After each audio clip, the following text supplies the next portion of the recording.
Good afternoon, all. Welcome.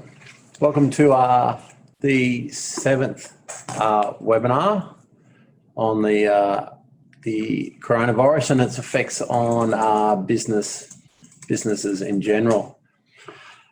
As we mentioned in our email, today we have a roundtable discussion panelists.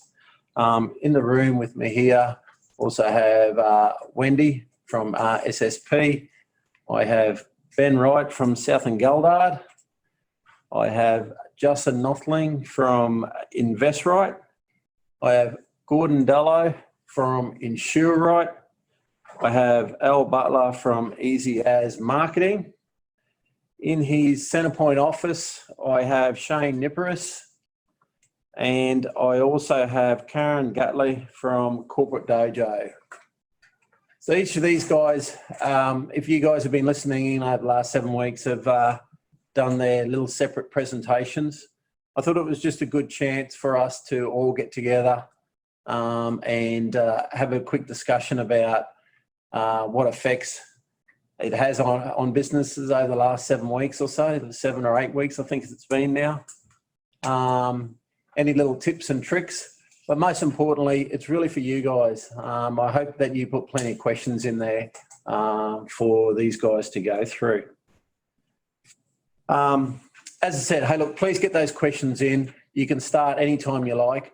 What we're going to do first is we're just going to do a bit of a recap, just in case there are some new panelists out there, or sorry, new participants, I should say, out there. We'll just go through some of the stimulus packages information that's come out. So the cash flow boost. A lot of people have probably been getting the cash flow boost now. It all started probably in the last fortnight or so. So just remember, it is a payment upon lodgement of the BAS that you will get 100% of your pay-as-you-go withholding. There's a minimum and maximum. That minimum amount that you're going to get is $20,000. So regardless of that pay-as-you-go withholding amount, even if it is only $6,000, you'll still get the $20,000. That $20,000 will come over the two BASs. A lot of people who lodge quarterly will get that $10,000 amount in the after lodging the March BAS and then the June BAS, and the maximum amount of $100,000. Once again, split into the two of 50 and 50 in the June. There's nothing you need to do to register for this one. This one's calculated by the ATO. For some people, we've had a few phone calls as they've been surprised to see a refund amount from the tax office, but it is calculated automatically by the ATO, which is different to the JobKeeper one. Those payments, as I said, are just credited in March, June and September, and the excess amount. So a lot of questions around, look, I do owe the tax office some money from previous BASs. They'll only apply the $10,000 to that current BAS amount. So if your GST amount is $6,000, for example, you get the $10,000 boost payment, you'll actually get the $4,000 credit back. They won't apply it to the other amounts payable. This is a bit of an example of what it looks like. You can see there in this one here on the 19th of April, this person got their boost payment and it was the $13,485 amount. So that's what you're looking for. So you can see it got credited to their account. What has changed in the legislation? So just a couple of weeks ago, the ATO will now use, as I said, this credit amount will be paid out only against your current BAS. The excess will go to that refund, to that debt. What traps and pitfalls do I need to be aware of? To be eligible, you need to have lodged on the 12th of March 2020 your 2019 tax return, lodged any activity statements, GST returns for the tax periods started after the 1st of July and ended before the 12th of March 2020, showing an amount at G1. For some reason, the cash flow boost isn't automatically calculating when some BASs are lodged. If the cash flow boost doesn't automatically generate on your integrated client account, best bet is to talk to the ATO. Also, don't forget the one that's probably forgotten a little bit these days is that wage subsidy, especially now that JobKeeper's come around. But don't forget that wage subsidy for the apprentices and trainees is still in existence. So just remember, this one is obviously for, it comes under the Apprenticeship Incentive Program. It started on the 1st of January and goes through to the 30th of September. It has a maximum per employee.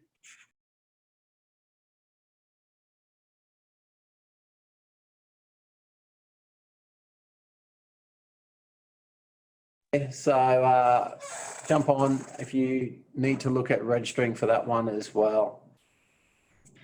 Just remember, you can only get the wage subsidy or the JobKeeper. You can't have them both.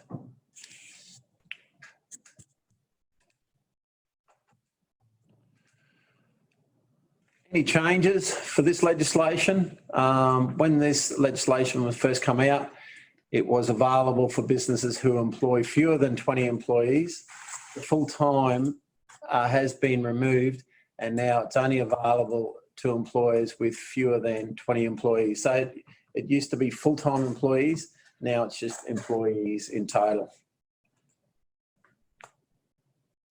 I'm going to hand you over to the lovely Wendy with the JobKeeper payment.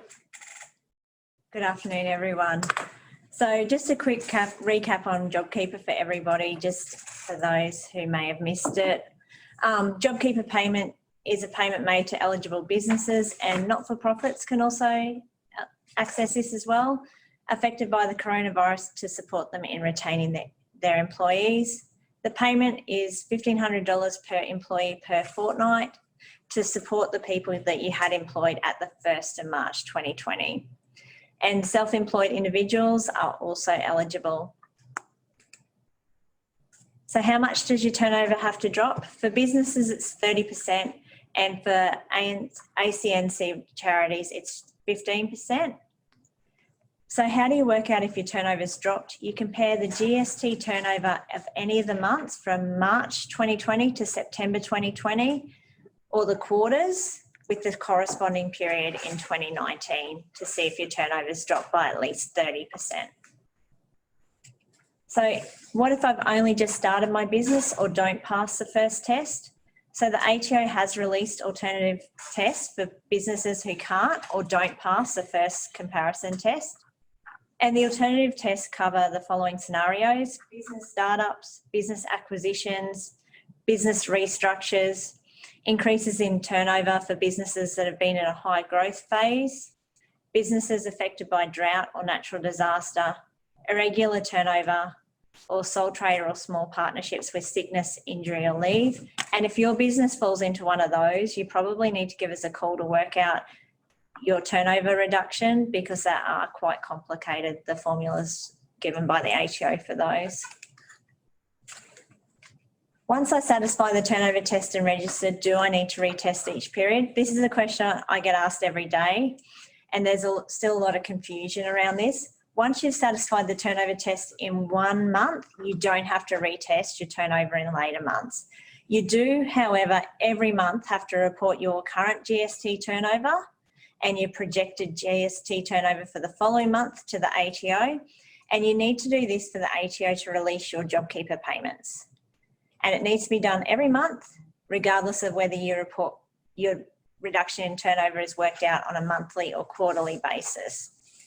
The information that you report to the ATO isn't used to assess your eligibility for JobKeeper, but it is being used to monitor the economic impact of the coronavirus across Australia.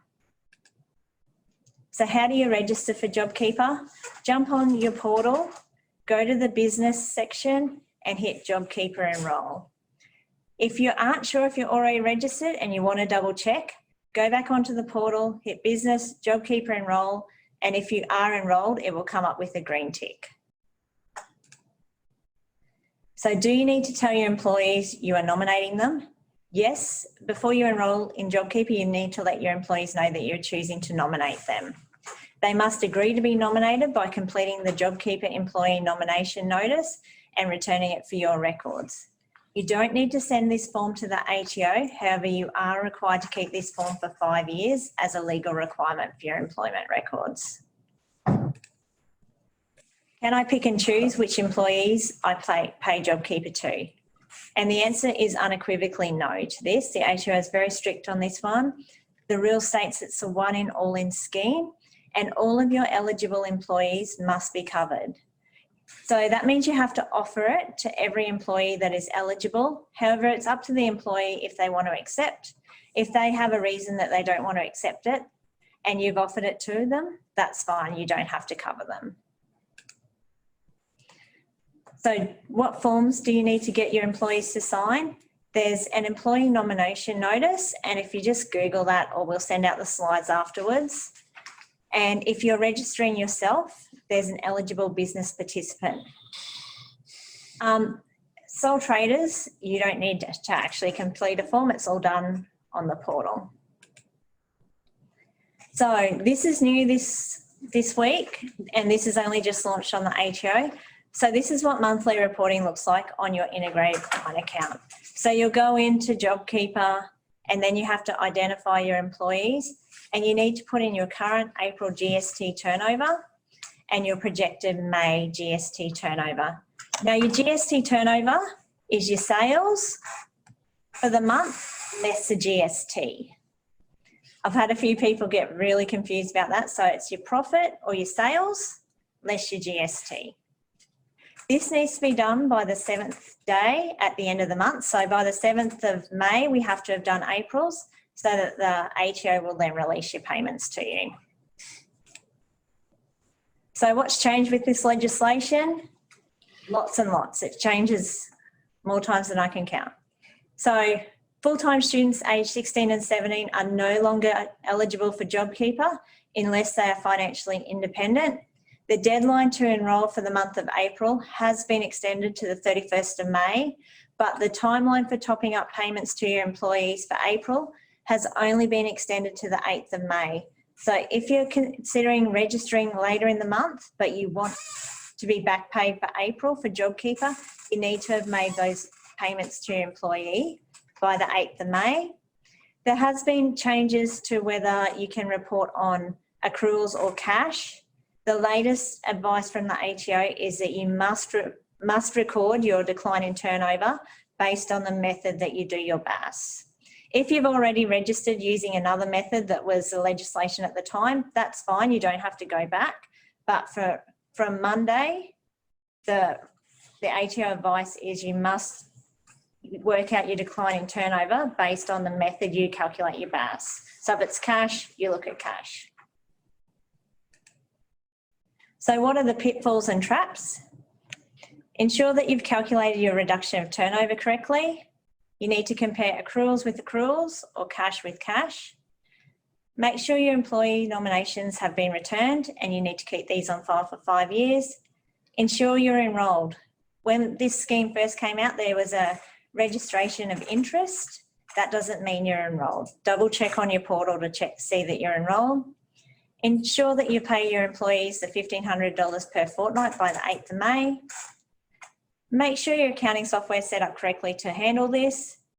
And don't forget about your ongoing turnover reporting requirements. You need to do that for the ATO to actually release your payments. Now, we've got Shane Nipperess's slide here, and I'm going to try and link him in at the moment. Bear with us because technology's never been our strong point.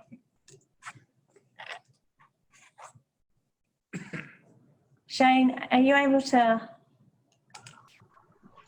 Yep. Excellent. I'll bring your slide back up. You there, Shane? Yep. Yes, I've got that. So there was quite a few inquiries from customers that businesses had been closed or had been in a fair decline, and because you had to pay the JobKeeper and then get reimbursed in arrears, they didn't actually have the cash flow to do that. And initially that was stopping quite a few people from doing it, and the banks were not going to play ball and get involved with this. But after some pressure from Josh Frydenberg, they changed their tune and they've set up the hotline for exactly that purpose. So anybody who's wanting to do it but didn't have the cash flow, I'd strongly encourage you to ring your lender wherever your trading account is and see if they can put something in place to help you out. Excellent. Thanks, Shane. So that's it for the slides. Everyone, as I said, hey, look, as I mentioned earlier, please keep your questions in. I see a couple are starting to come in now. Just while we're waiting for a couple of questions to come in, just a reminder who I've got here again. So in the room with me here, I've got Ben Wright from South and Geldard. For those who watch his presentations or listened in on his presentations, so he's going to answer anything with the industrial relations and commercial leases. I've also got Elle in here from Easy As Marketing. Hi, everyone. She also is here to answer any of your questions that you might have amongst any of that marketing stuff. We've got Justin Nothling. Justin's from InvestRight. For those who might remember, he did his presentation on the whole financial planning and the industry in general. And we have Gordon Dallow from InsureRight, who also was one of our very first speakers or presenters on the insurance stuff. As you just heard, Shane Nipperess is in his office at Centrepoint. So anything banking and finance, please get any of those questions in. And also from Melbourne, we've got Karen Gatley from Corporate Dojo. And those who remember her last week, she did a presentation on mental health and employees and the like. So very much specialist in the whole HR area. While we're waiting for those questions to come in, I'm just going to fire one off to start. And then we might have a look at some of the participants' questions as well. Ben, I've got one for you. With the commercial leasing, probably some of the questions from me, from my clients have been more around, look, they're starting to relax the laws a little bit now. People are starting to get back to a little bit of normality. With these revised leases that were probably put in place or they're still negotiating on, what about if things start to get back to, I'm not saying that it'll be 100% turnover, but you know, they've probably gone from nothing or next to nothing to maybe a 50% turnover to 100% turnover.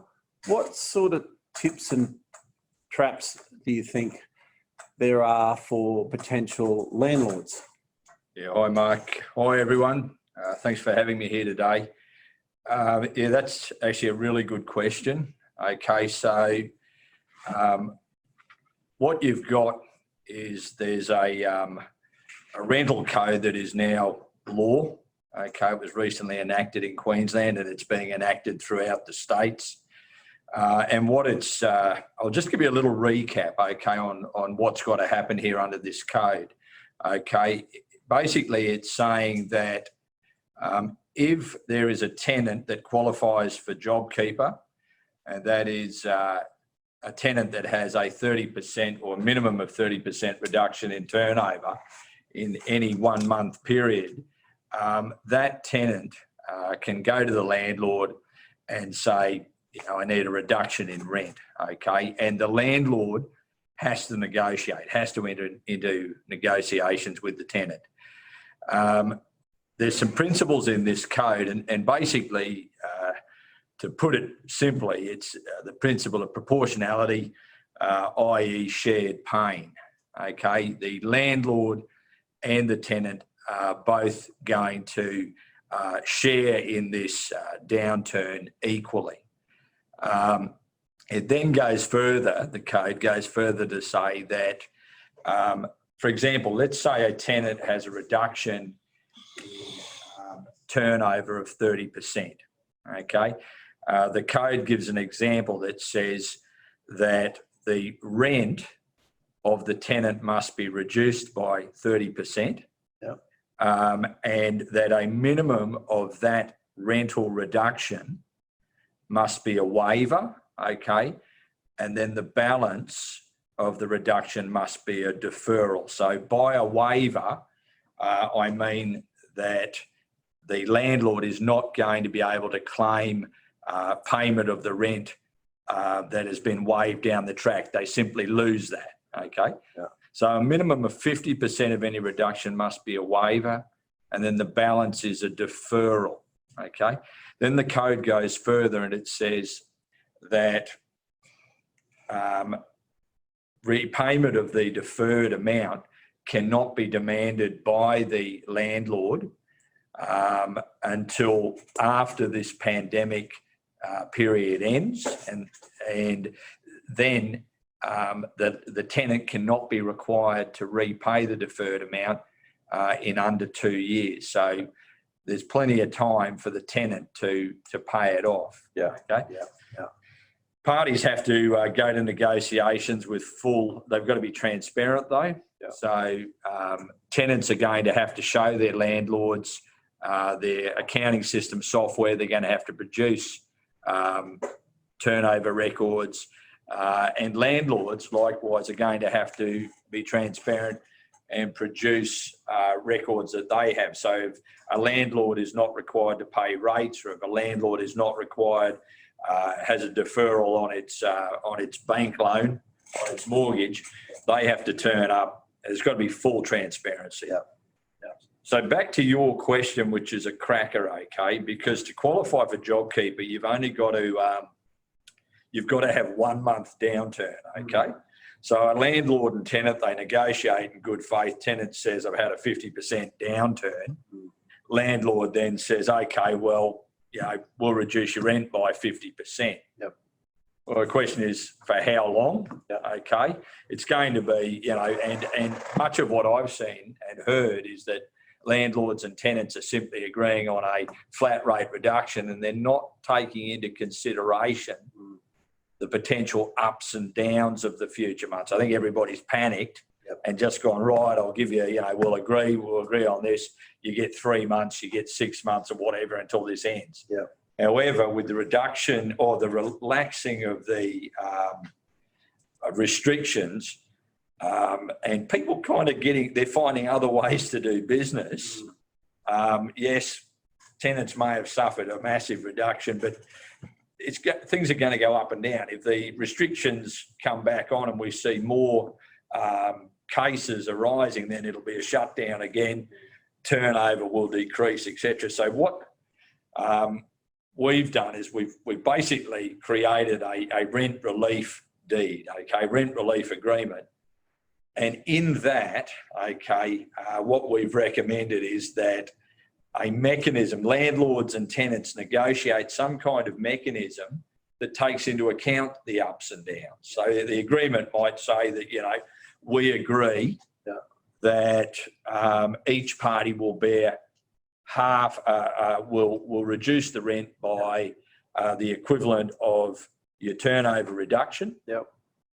But this is to be looked at every month. Tenant and landlord are to meet at the end of every month.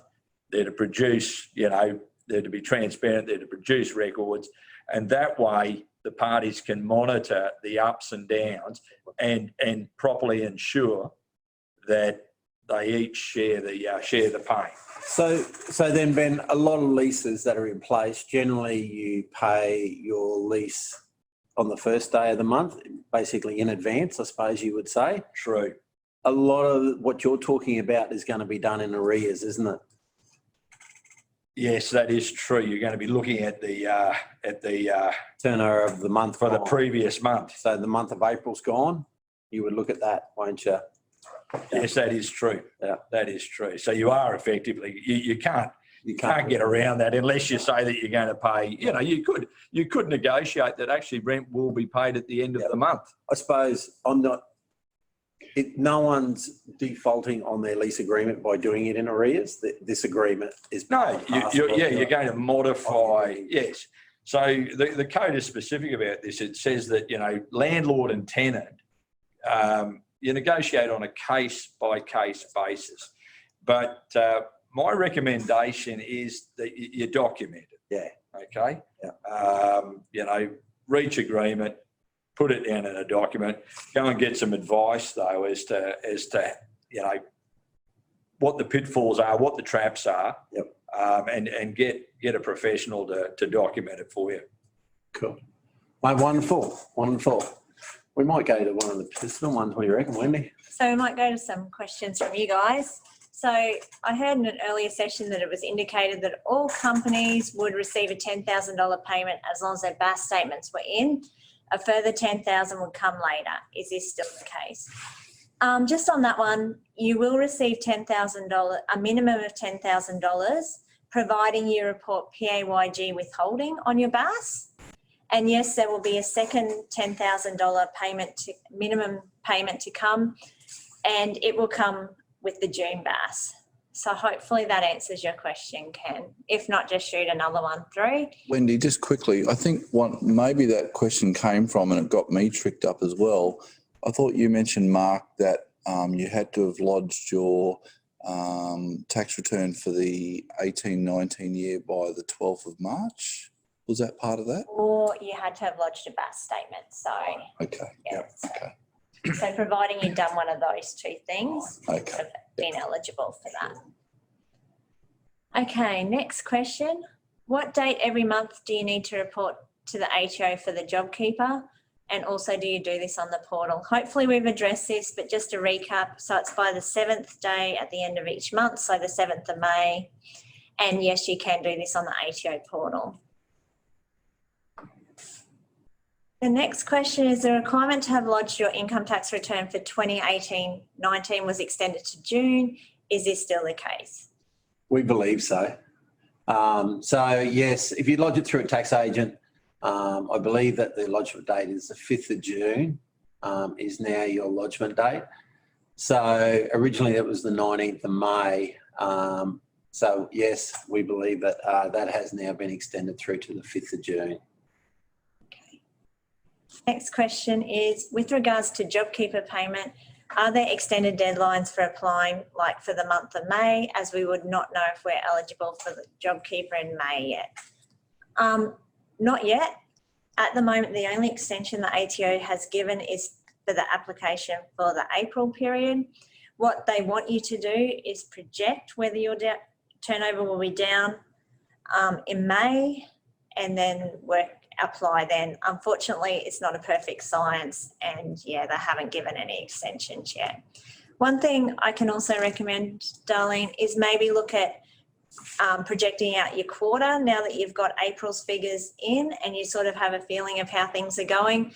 Maybe project out the quarter, and you may actually be eligible for April if the quarter is down compared to the quarter last year. So remember, there's two ways of projecting. It's by month or by quarter. I've actually got a question for Karen, if you're there, Karen. I am. It took me a moment to find my unmute button. Sorry. That's all right. So at the moment, it's pretty stressful environment for everyone. Business owners are working, probably more than they ever have before. We're also trying to homeschool children and be parents. How do you deal with that sense of overwhelm and still be productive? Yeah. So that's a reality a lot of people are facing right now. So, there's no magic wand to remove the complexities from your life. All you can actually do is to work through as a family, what are our strategies to, clearly work together to get done what we need to and to manage some of the stresses or strains. So again, everyone's circumstances are very different. So, some of what I say may not relate, but for example, if we've got two working parents, we're both at home and we've got young children, then are we having conversations around, how we can organise our day so we can almost tag team being a worker versus a parent? We can, again, I say this from a place of being an experienced martial arts instructor to young kids, so and a parent myself, that even with little ones, we can actually negotiate, okay, for the next hour, this is what each of us needs to be getting done. Again, I understand that can be challenging, especially if they're emotional or not having a great day. But I do think that we need to put routines and have conversations that allow us to establish those moments of time and adequate space to think about what we need to be thinking about, to bring focus to that, and to critically feel like we have a sense of progress. We're moving forward. We're actually getting things done. Because overwhelm often comes from a place of frustration. There's a big gap between where I am, where I want to be, the things I need to deliver on, but feeling that we have little choice or hope in our ability to actually bridge that gap. So the more we can, put some routines or put some agreements or take some steps to define moments of work where we can be productive, the more likely we are to feel that progress and less overwhelmed. Thank you. Awesome. Guys, just remember, keep sending questions in. We've got everybody here. Yeah, we've got all the panelists here, so please get them in. Any sort of questions or anything that your thoughts on, look, please send it in and we'll throw it around to the panel. I've actually got one for Justin. I suppose, Justin, financial planning, as we all know, we've seen it on TV, the share markets and the like is taking a real hit. What's been the general consensus in the financial planning industry on, where it leads to from here? What is the industry got a bit of a thought, especially global impact has on Australia, on the Australian markets? Yeah, well, thanks, Mark. Great question. I think there's a general consensus that we are definitely a lucky country when compared to other parts of the world. I think it shows we've got a pretty good government. We were probably the earliest government in the world to announce that we're in a pandemic, so that allowed us to get very prepared. I just read an article actually before we come and sat down here, and per people, per people in the population, our government spent more than pretty much any other government in the world in propping up the economy with things like the JobKeeper and the Job Seeker and that sort of thing. So that can be a double-edged sword, because obviously it means that our economy is probably going to be quite protected in that people that have lost jobs or businesses that have suffered should come through this quite strongly. But ultimately that money's got to get paid back at some time. So that could be an issue for the next couple of years as to where that money all comes from. When you think about investments, I suppose Australia, while interest rates were relatively low, we weren't low compared to the rest of the world. And when you look at the US and the UK and Europe and even Japan, rates were almost zero there anyway, so they didn't have far to drop. Whereas in Australia, we were, a term deposit may have been about 1.8%, something like that. We've seen two fairly quick, sudden cash rate reductions, and the Reserve Bank yesterday kept interest rates where they were. So, from a financial planning perspective, and if you think about things long term, you've got to make the decision on where you put your money. Now, if you can't stand the uncertainty of the share market and where they're sort of headed with the volatility, then you're really stuck with cash or fixed interest, or property for that matter. And, for many years, people always say to me, oh, well, if I buy a rental property, I'll always have a tenant to pay rent. And this pandemic has shown that no asset has been immune from an income reduction. Sure. Very true. So, in the way of fixed interest, when you're looking at someone from a long-term point of view, if they don't put any money with exposure to share markets, they're effectively locking in where interest rates are. And I really don't see interest rates rising anywhere soon, very quickly. Nice. So, term deposits in Australia are probably, headed for around about that 1% neat. But in other parts of the world, and I mean the developed parts like the US and UK and Europe, they would do anything to get 1%, if you know what I mean. So it does leave you with the forced decision to probably have some exposure to the share markets.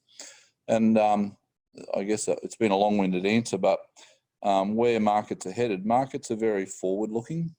You know, they're not going to wait for people to get back to work and the cafes to open before the share market starts rising again.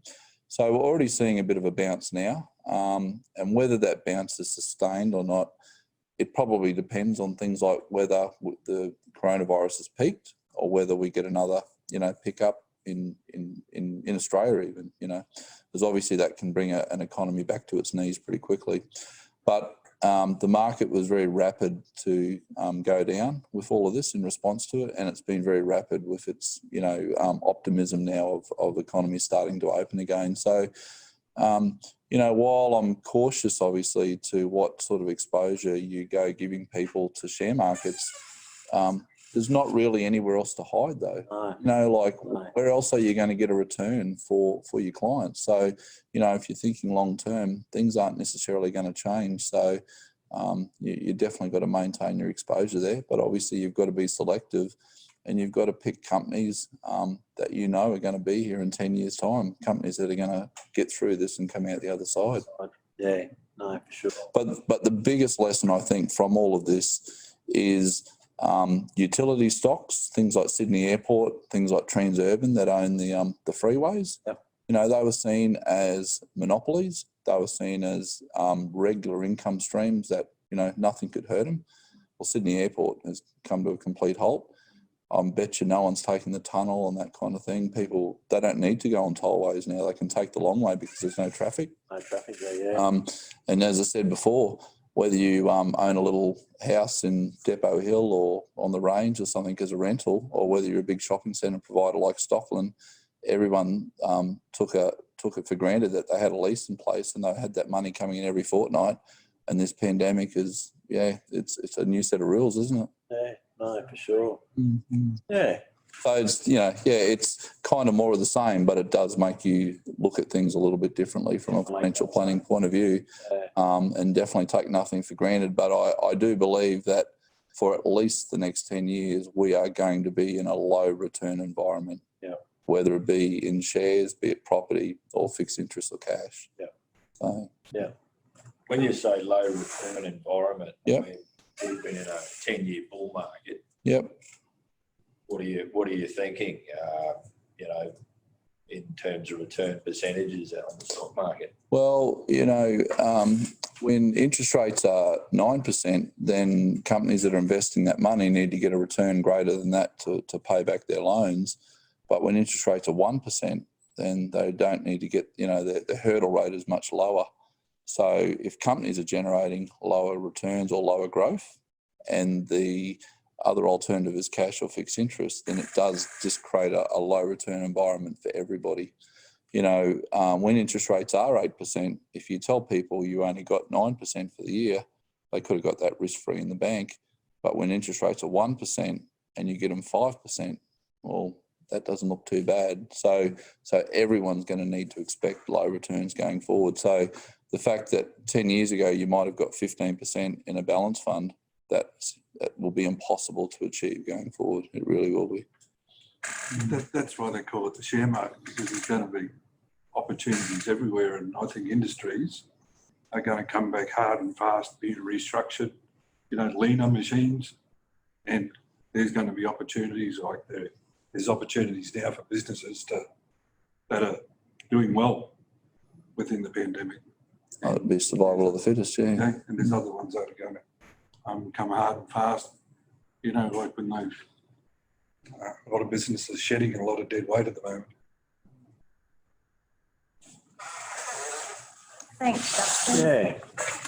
Gordon, I've got a question for you. I've seen so much in the news at the moment about cyber attacks, and unfortunately a few of our clients have actually experienced that themselves, where payments of invoices have been diverted through somebody in their business clicking on the wrong link in an email. Cyber insurance, do you recommend it, and who should get it? I do recommend it, because recommending insurance is part of my business. G'day everybody. Probably to kick off, the people or businesses that need cyber, is any business that's doing their business online. Things that, like where it starts, like internet banking. I know some of my clients just have a laptop and all they do is their banking on it. Nothing else, no Googling, no internet or anything. People that probably really need it is when their business is reliable on the internet. They have sensitive business information, emails. Probably the biggest thing is databases, where we've got client information on there, and we've all been through the what happens and what the fines are for breaches, which is pretty straightforward. With our client files, and as we know that if our computer gets compromised, I'll say to that, and the ransoms and all that, I think there's something that's going to get worse with hacking and everything like that. But I do think that the standards for cyber insurance, as it gets readily understood by all the insurers, premiums will come down for it. Whereas at the moment, you've got to, let them know what your firewalls are, what all your computer systems are and everything like that. And they're gauging the risk by how proactive you are with your computers and what business and, sensitive stuff, depending on your business, that you need to keep. But so businesses doing business online. It's a simple answer. It is. It's a real concern. There's a lot of high activity in that area now. Yeah. They even have hackers conferences around the world to get them better at what they're doing. Yeah, so like from Rocky met there, I think. Did he? Please, everyone, please get your questions in. As I said, you've got experts at your disposal here to answer some of your questions. So, please get those questions in. Can I ask the listeners, it's Elle here from Easy As Marketing, what's been your biggest challenge with marketing during this coronavirus period when you've perhaps not been able to operate your business as normal? What's been your biggest challenge with marketing? I'm happy to address anything there. Yep. Well, actually, Elle, I've got a question for you. Funny that. So, Elle, hey, look, we've probably gone through a period of real crisis. I get the feeling that they're relaxing a few laws, as I said before. Whether there's normality, but we're getting closer and closer. It gets that feeling each week by week. Yes. Some businesses have taken this as an opportunity to remodel. They have. Mm-hmm. What's your feel on the marketing going forward? Because I get the feeling that we're going to have to engage customers again. Yeah. We're going to have to get everyone active again to get them back into our shops or back into our salons, back into our cafes, back into our restaurants, etc. Yeah, absolutely. And just in I guess from an anecdotal overview point of view, initially when this hit, the business groups that I was part of were really struggling, going, I've got no idea what to do, just shut down, do nothing. I don't know where to start, so I'll stop. And it took probably 10 to 12 days. And while that doesn't sound very long now on the other end, that was 10 to 12 days of zero business. They've just gone, I don't even know who I'm supposed to talk to. Then it just started going, well, this could be 6 months, this could be 12 months, this could be 18 months. I'd better have a look at, well, what if I can't go back into my bricks and mortar business anytime soon? What can I do? So there was a big influx then of converting to an e-commerce store for those who were bricks and mortar, or delivering professional services digitally. Yep. So they had to find the web platform for that. That then sort of, the next wave was the workers, this is before the JobKeeper was announced, the workers who went, well, I don't think I have a job, I'd better start a business because I've got to support my family. So then a lot of what they call drop shipping stores came in where a customer can order online and that business doesn't actually hold any stock. So they order through your website, but it gets supplied by someone else, which often is overseas. Well, that then was, because there's a lot of, if you Google drop shipping, you'll find oodles and oodles of information saying do this, and it sounds like an easy fix, but it has its own challenges. And then, of course, because of the impact on transport, the goods they were ordering weren't arriving, and the customers who were just starting these brand new websites had no idea how to deal with that because that wasn't part of theirs. So that was sort of the evolution. And then JobKeeper came and they went, oh, thank goodness I don't have to do that anymore. And it's been a shift again. But where that has set is they've experienced the business owners or those who've chosen to not go back to work for whatever reason, can't, no longer have the position, whatever. They've tackled that task that they thought was insurmountable and found, hey, wow, this is not so bad. Yeah, there's a bit of a learning curve, but it's doable. Yeah.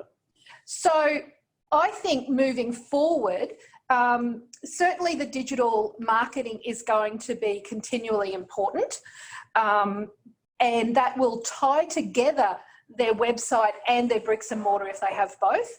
They're going to need to operate that as one entity, not see it as something separate. So certainly your Facebook advertising, LinkedIn ads, YouTube ads, the core digital marketing. But I think even more so, the local marketing really needs to take precedence because they've realised that if we don't, or they being the community in general, have realised that if we don't stick together as a community, we all struggle. So the local marketing, and that's where Google, funnily enough, even though they are the biggest, their focus is on local marketing. So I would be urging everybody to really focus on their Google ads, if they're paying for ads. If they want to look at their organic or free, that's Digital Tech Talk for free, organic marketing, using their Google My Business page. And if you haven't got that set up, guys, go to business.google.com, and it's a very easy, straightforward setup. Look, having it set up is better than not having it set up, but obviously there are people who can set it up better and what we call optimizing it so it actually works harder for you. But just having it is really important because Google will really support local over national and international. Yeah, cool. So yeah, I probably just, with my business, I haven't even given it a thought, you know, since January, and this what I call virus come along, and there's that much stuff out there for people to digest. Yes. I just don't think they got time to digest mine. Yep. So, yeah, Gordon, that's one of the key things. It can be pretty overwhelming for people, and with a lot of this, and just take the coronavirus pandemic as an example, but it's pretty standard when it comes to, you know, an earthquake somewhere or major bushfires. There is just information coming at you from all direction.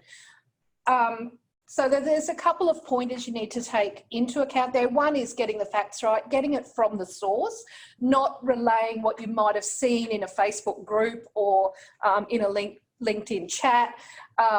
Actually, sure, take that on board, check it, but go and check it at the source. So that's number one. Number two, the other reason why it's important is you don't know who your next client is yet.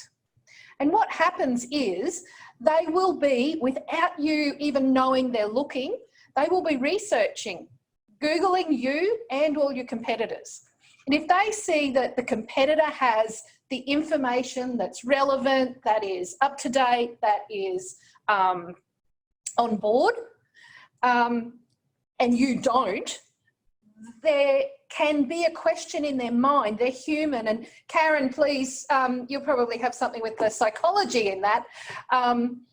There will be a thought in their head of, wow, well, I think maybe that one's better because they've got their head around everything. Even though you may, in fact, have a more of an idea and be better, it's not showing on your sites, on what they can see when they're still doing that research before they ever pick up the phone and contact you. Would I be right there, Karen, with the psychology? Yeah, absolutely. All I was going to add there is that, you know, it's all about building trust. And where does trust come from? You know, it's profoundly influenced by people's observations of our character and our competence. And so if my experience in interacting with you is one that is easy, things flow, I can get clarity, I can get certainty, I therefore get comfort, and you've been generous and you've worked hard to get information out and available to me, then all of those things are reinforcing ultimately how I feel about your business. That's when trust and loyalty starts to obviously build. Thanks for backing me up. No problem. Mark, did that answer your question? It did. Good. And Gordon? Yeah, cool. Thanks, Shane. I might pop to you now and I'll see if I can successfully unmute you again. Yep, I'm unmuted. Cool. I've got a question for you. So at the moment we're sort of seeing record low interest rates. What are you seeing from the banks in regards to fixed terms for loans, and is that something we should be considering at the moment? Is fixed better than variable, or what are your thoughts around that? Well, I think there's a few different things people need to be aware of, or at least consider if they're looking to go down that option. Certainly a lot of the fixed rates are lower than the variable rates at the moment. I think a lot of the banks have been a bit opportunistic there in that they're trying to lock their clients in for 2-3 years maybe, by offering them lower rates. You know, takes that risk of loss out, I guess, to a degree. But I think if any, you need to be more, I suppose, a better handle on your cash flow or your ability to make extra payments on that. I certainly think fixed rates have their place, but you need to talk to your broker or your bank manager or whoever you confide in or need to get advice from, because it's no good fixing your rate just to take advantage of perhaps a lower interest cost, and then you might want to sell the property or pay additional payments or something that going into a fixed rate prohibits you from doing. If you're looking to have the ability for the most flexibility, we've just been doing a few for clients of late where we're fixing a portion of it and having a portion of it variable. So they've got the best of both worlds. They've got the risk protection of the interest rate not going up on a percentage of their debt, and on the other percentage, they've got the ability to make extra payments, do redraw, etc. That those type of products offer them.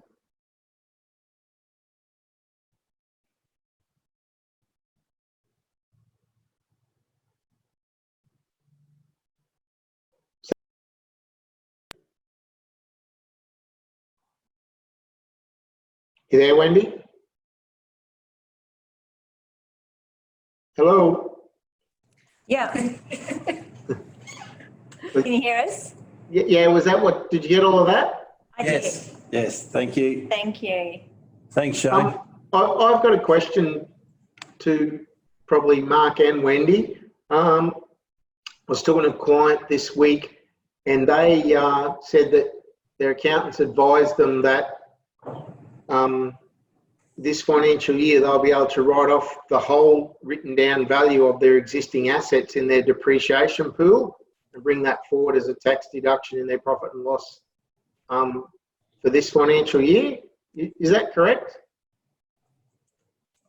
That is correct to a certain extent. So that's correct in the fact that if your general pool balance, so your small business pool balance, is less than 150,000, then you can write it off. But the 150,000 comes in at the opening balance plus any additions. If that's less than 150,000, then yes, you can write it off in that year. Okay, excellent. Thank you. And just a reminder for everyone too that any assets purchased up until the 30th of June that cost less than 150,000 are also immediate write-off assets and don't actually have to go into the pool. And it's something we haven't done in our presentations because that was some of our early stuff that was in the Stimulus one, along with Job Seeker. So don't forget that's still available as well too.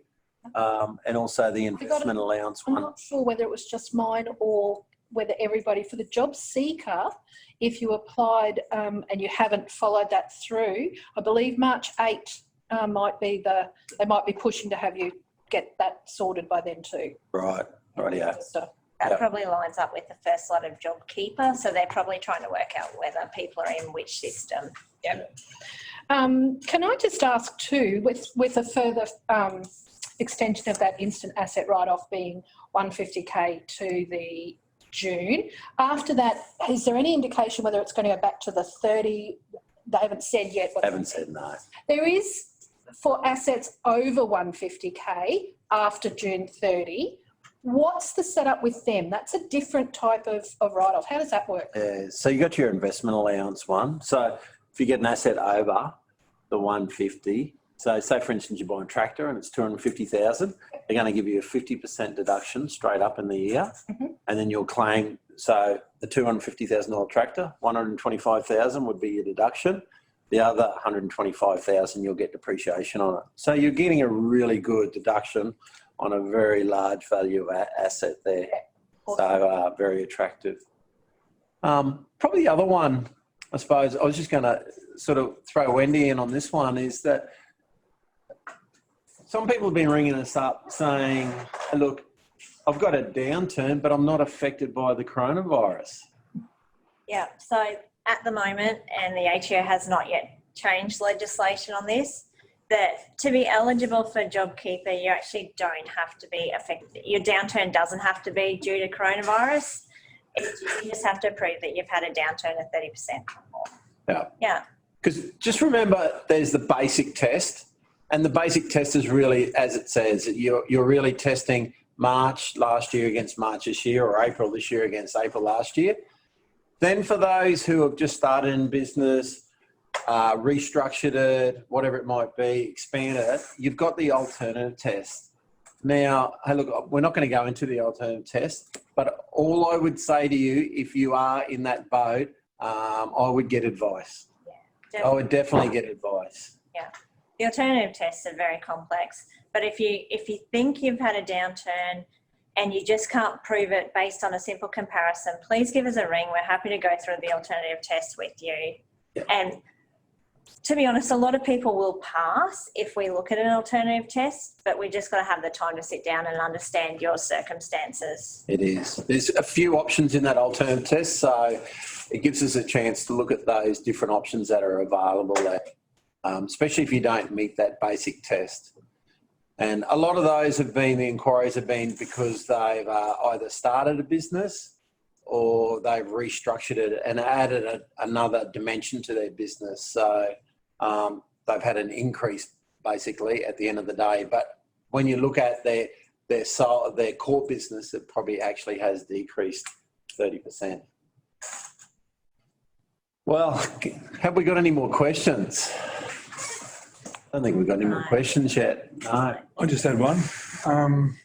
Say with insurance, when people put in claims and you get paid a claim back, whether it be business or whatever, well, most obviously business, but that money becomes income for you next year.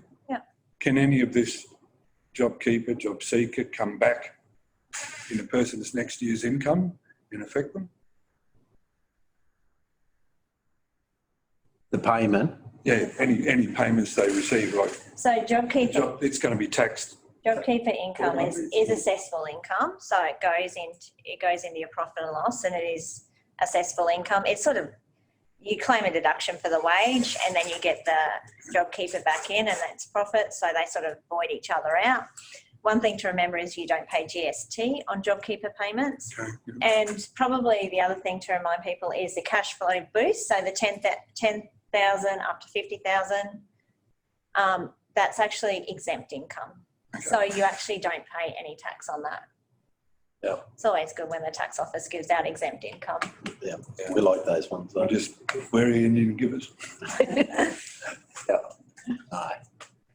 So if there's no more questions, that probably brings us all to the end Does. of the series. Just as a general comment, I suppose, look, a lot of what we have done has probably been, you know, completing registrations, ticking the box, getting the money for businesses and the likes. To me, I think some of the struggles probably still to come out. You know, we've got to get customers and clients re-engaged with their business. From a HR point of view, we've got to get our staff back in the office and get them re-engaged with what's going on from an office environment as well. They have to find their shoes. Yeah. They haven't had to wear them for however long. And in saying that, I think it's brought different opportunities. I know for us, we've probably had to enhance, we've had to enhance some of our technology. We've never had to do that before. And I know talking to clients, for some of those who are out of town, we'll probably use that technology a lot more rather than worrying about the travel and those sort of things. I know for different businesses, talking to them, they have remodeled their business. I think they're going to continue doing it. They'll go back to some of their core business stuff, but they've also remodeled it. So while there's areas that we need to work hard on to get it back to where it was, I think there's also opportunities that we will also have as well. But hey, look, guys, thank you very much for participating. I can't think of how many hundred people we've actually had listening in over these last 7 weeks. Before we do go, I've got a special thank you to make. The backbone of this whole that you guys don't see is Wendy. She's been putting it together week after week. Here, Wendy. She's done a wonderful job, and I appreciate everything that she's done. I hope you guys have enjoyed it.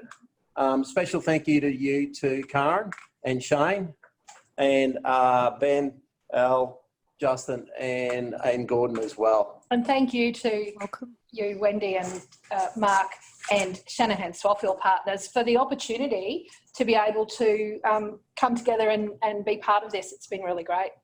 We are getting really good feedback from you guys. We think that probably once a month we're actually going to do a webinar session with different topics coming up. So you might see these presenters again or hear these presenters again at a later date. So hey, look, keep an eye on your emails and we'll be in touch with you on some of the topics that will come up in the future. Sounds good. Very good. Thanks, guys. Thank Thanks, you. everyone. Thank you all. Thank you. Thank you. Thanks, See ya. Karen. Thank you. Thanks, Shane.